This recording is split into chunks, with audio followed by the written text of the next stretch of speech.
Assalamu alaikum students. Today we will discuss year number 1 Introduction to Programming topic Variable Initialization. This is the last topic of year number 1.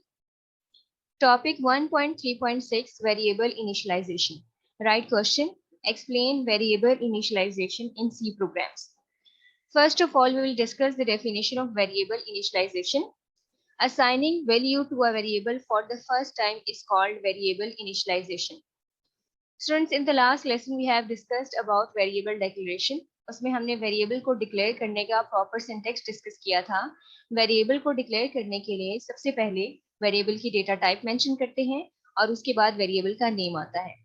Variable को हम value अगर first time assign करें तो ये variable की initialisation है. Variable में stored value change हो सकती है. इनिशियली हम कोई वैल्यू असाइन करें तो ये वेरिएबल इनिशियलाइजेशन है और उसके बाद हम वेरिएबल में स्टोर्ड वैल्यू को चेंज कर सकते हैं according to the requirement of the programs. इंशाल्लाह आगे हम प्रोग्राम्स में देखेंगे कि किस तरह से इनिशियलाइजेशन के बाद हम प्रोग्राम में वेरिएबल की स्टोर्ड वैल्यू को बार बार चेंज करते हैं. फर्स्ट टाइम वैल्यू असाइन करना वेरिएबल इनिशियलाइजेशन है. सी लैंग्वेज में हम वेरिएबल को इनिशियलाइज कर सकते हैं at the time of declaration and after declaration. C language हमें अलाउ करती है कि जब हम वेरिएबल को डिक्लेयर कर रहे होते हैं तो साथ ही इनिशियलाइज कर दें, और इसके अलावा सी लैंग्वेज में ये भी ऑप्शन है कि हम वेरिएबल को डिक्लेयर करने के बाद इनिशियलाइज करें. If you talk about the general structure of variable initialization, तो यहाँ पे हेडिंग मार्क करें जनरल स्ट्रक्चर. किसी भी वेरिएबल को इनिशियलाइज करने के लिए at the time of declaration C language variable को इनिशियलाइज करना अलाउ करती है at the time of declaration and after declaration. तो अभी हम वो सिंटेक्स डिस्कस कर रहे हैं, वो स्ट्रक्चर डिस्कस कर रहे हैं जिसमें हम वेरिएबल को इनिशियलाइज करेंगे at the time of declaration. So first of all we have data type. Data type basically ये बता रही है कि किस किस्म की वैल्यू स्टोर हो रही है इस वेरिएबल में.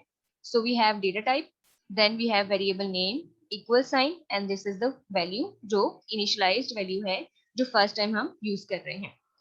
सो डेटा टाइप बता रही है डेटा टाइप के बारे में कि किस किस्म का डेटा होगा. इंट होगा, फ्लोट होगा, कैरेक्टर होगा.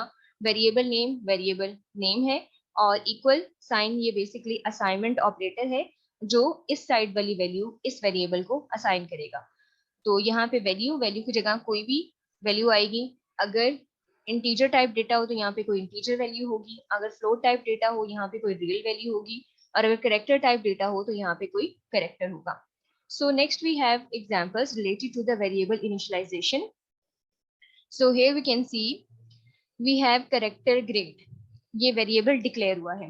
This is declaration of variable. Character data type है, grade variable name है. Next we have int value. Int is the data type, value is the variable name, और उसके बाद हमारे पास assignment operator है, equal sign है जो कि 25 वैल्यू असाइन कर रहा है इस वेरिएबल वैल्यू को.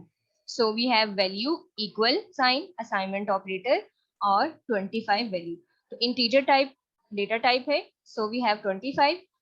असाइनमेंट ऑपरेटर की वजह से ये वैल्यू 25 असाइन हो गई है इस वेरिएबल को. सो यहाँ पे हमने देखा कि हमने एक वेरिएबल को डिक्लेयर करने के साथ साथ उसी स्टेटमेंट में इनिशियलाइज भी कर दिया. Next we have grade equal A, यानी कि यहाँ पे हमने अगर कैरेक्टर ग्रेड को ऑब्जर्व करें उसे इनिशियलाइज किया है. ऊपर वाली स्टेटमेंट में हमने कैरेक्टर ग्रेड यानी ग्रेड वेरिएबल को डिक्लेयर किया है और उसके बाद नीचे हमने ग्रेड वेरिएबल को वैल्यू असाइन कर दी है यानी उसे इनिशियलाइज कर दिया है. तो यहाँ पे आप दोनों एग्जाम्पल्स देख सकते हैं कि सी लैंग्वेज में हम eight the time of declaration भी इनिशियलाइज कर सकते हैं एंड आफ्टर डिक्लेरेशन भी इनिशियलाइज कर सकते हैं. तो इंट वैल्यू में हमने देखा कि eight the time of declaration कैसे वैल्यू असाइन हुई है, कैसे इनिशियलाइज हुआ है वेरिएबल, और कैरेक्टर ग्रेड में हम ये देख सकते हैं कि किस तरह से आफ्टर डिक्लेरेशन हम वैल्यू इनिशियलाइज कर सकते हैं. So we have character grade. Initially हमने इसको डिक्लेयर किया और नीचे हमने ग्रेड को वैल्यू असाइन कर दी. क्योंकि ये ग्रेड ऊपर डिफाइन हो चुका है कि इसमें कैरेक्टर टाइप डेटा आएगा, तो नीचे हमने असाइनमेंट ऑपरेटर यूज करते हुए इसमें कैरेक्टर टाइप डेटा इनिशियलाइज कर दिया है या स्टोर कर दिया है. Next we have activity 1.8 Write a program that declares variables of appropriate data types to store your personal data. Initialize these variables with the following data. हमें एक C program design करना है जिसमें हमने इस डेटा से रिलेटेड वेरिएबल नेम्स डिक्लेयर करने हैं और फिर वैल्यूज इनिशियलाइज करनी है. So first of all we have initial letter of your name, initial letter of your gender, your age, your marks in age class, your height. Students, if we talk about initial letter of name, तो initial letter of name में जो भी हम variable declare करेंगे वो character type होगा. Initial letter of gender की बात करें तो उसमें भी जो variable declare होगा वो character type होगा. Age की अगर हम बात करें तो age के केस में हम इसको as integer treat करेंगे. Marks की बात करें 8 class तो इसको भी as integer treat करेंगे और हाइट को हम लेंगे फ्लोट में. सो हम इस प्रोग्राम को एग्जीक्यूट करके चेक करते हैं. स्टूडेंट्स, हम एक्टिविटी 1.9 के वेरिएबल्स को डिक्लेयर करने के लिए एक प्रोग्राम डिजाइन करेंगे in code blocks. You know code blocks very well. ये एक आईडी लिया है जिसमें हम सी प्रोग्रामिंग करते हैं. So we have the text editor of Code Blocks on the screen. हमने सिंपली एक न्यू फाइल ओपन की है. अब हम इसमें प्रोग्राम डिजाइन करते हैं. सबसे पहले हेडर सेक्शन आएगा और हेडर सेक्शन में हम हेडर फाइल ऐड करेंगे using include statement. So this is the header section. उसके बाद मेन फंक्शन आएगा.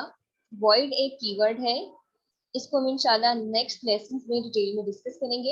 ये हमारा मेन फंक्शन है और ब्रेसेस में आएगी मेन फंक्शन की बॉडी.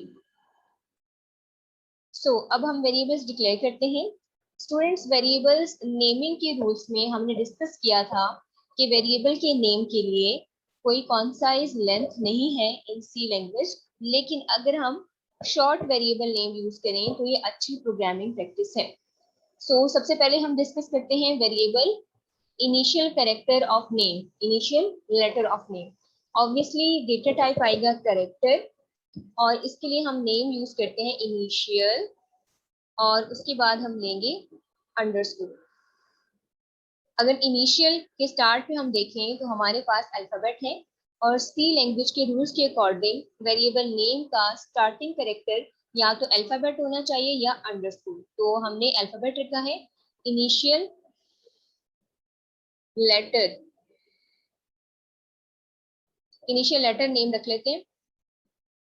सो इनिशियल लेटर, अब हम इसको इनिशियलाइज करते हैं. अभी हमने डिक्लेयर कर लिया इसको, अब असाइनमेंट ऑपरेटर यूज किया है, अब इनिशियलाइज करेंगे. इनिशियलाइज करने के लिए हम यूज करेंगे कैरेक्टर डेटा टाइप के रूल्स को. तो कैरेक्टर डेटा टाइप में सिंगल कोट में हम कोई भी कैरेक्टर स्पेसिफाई करते हैं. तो हम इसको असाइन कर रहे हैं ए. एंड पे स्टेटमेंट टर्मिनेटर आएगा. Next we have gender. तो जेंडर का फर्स्ट लेटर प्रिंट करना है तो इसके लिए भी हम लेंगे character data type. Assignment operator से अब हम वैल्यू असाइन करेंगे. तो कैरेक्टर डेटा टाइप है तो सिंगल कोट में डेटा आएगा. जेंडर का फर्स्ट लेटर यहाँ पे प्रिंट करना है तो वो हम मेंशन कर देते हैं. Next we have age. Age को हम इंटीजर में लेंगे, इंट एज, और एज इक्वल रखी है हमने फॉर एग्जांपल 16. नेक्स्ट हम डिक्लेयर करेंगे मार्क्स इन क्लास 8. तो मार्क्स भी हम इंटीजर में ले रहे हैं. Marks equal for example marks है 600, तो यहाँ पे हमने इनको इनिशियलाइज भी कर दिया. At the end we will have height. तो हाइट के लिए हम यूज करेंगे फ्लोट डेटा टाइप और वेरिएबल नेम रखेंगे हाइट. असाइनमेंट ऑपरेटर से असाइन कर देंगे वैल्यू. फॉर एग्जांपल 5.2 हाइट है तो हम इसको टर्मिनेटर से एंड कर देते हैं. तो ये हमारे वेरिएबल्स हैं जो हमने डिक्लेयर किए हैं. First one we have initial letter of name. तो इसके लिए मैंने इनिशियल लेटर नेम रखा है. वेरिएबल का डेटा टाइप कैरेक्टर है और ये हमने वैल्यू असाइन कर दी ए असाइनमेंट ऑपरेटर यूज करते हुए. Then we have character gender. Gender का फर्स्ट लेटर प्रिंट करना था तो उसके लिए हमने कैरेक्टर डेटा टाइप यूज की. इंटीजर टाइप यूज की है फॉर एज, इंटीजर ही यूज किया फॉर मार्क्स और फ्लोट यूज किया हाइट के लिए. तो आप देख सकते हैं यहाँ पे हर वेरिएबल नेम वैलिड है अकॉर्डिंग टू द रूल्स है और हर वेरिएबल को हमने at the time of declaration initialize कर दिया है. और इनिशियलाइज करते हुए हमने असाइनमेंट ऑपरेटर यूज किया है। इसके अलावा हर स्टेटमेंट के एंड पे यू कैन सी हमने स्टेटमेंट टर्मिनेटर यूज किया है। अब हम इस प्रोग्राम को सेव करते हैं और सेव करके एग्जीक्यूट करके देखते हैं। अगर कोई एरर होगी तो एग्जीक्यूशन में हमें पता चल जाएगा। सो इसको सेव करते हैं, सेव फाइल एज में जाएंगे तो इसका नेम रखते हैं प्रोग्राम 1.2.c। सेव करते हुए हमने एक अप्रोप्रिएट नेम रखना है। उसके बाद एक्सटेंशन हम यूज करेंगे सी। सी एक्सटेंशन शो कर रही है कि ये सी प्रोग्राम है, तो फाइल एक्सटेंशन हमारी सी और हमने यहाँ पे लोकेशन सेलेक्ट की हुई है। इसको सेव करेंगे। सेव करने के बाद यू कैन सी यहाँ पे हर एक पार्ट का कलर चेंज हो गया है। हेडर सेक्शन आपको ग्रीन में नजर आ रहा है। इसके अलावा आपको जो रिजर्व वर्ड्स हैं वो सारे के सारे ब्लू में नजर आ रहे हैं। इनिशियलाइजेशन की है तो आपको डिफरेंट पैरामीटर्स डिफरेंट कलर्स में नजर आ रहे हैं। अब हम इसको रन करके एग्जीक्यूट करके चेक करते हैं। उसके लिए हम आएंगे बिल्ड एंड रन पे। सो बिल्ड एंड रन पे हमने क्लिक किया है। अब हम इसको रन करेंगे। सो ऑलरेडी हम इसको बिल्ड कर चुके हैं, तो यहाँ पे आप देख सकते हैं एग्जीक्यूशन स्क्रीन हमारे सामने है।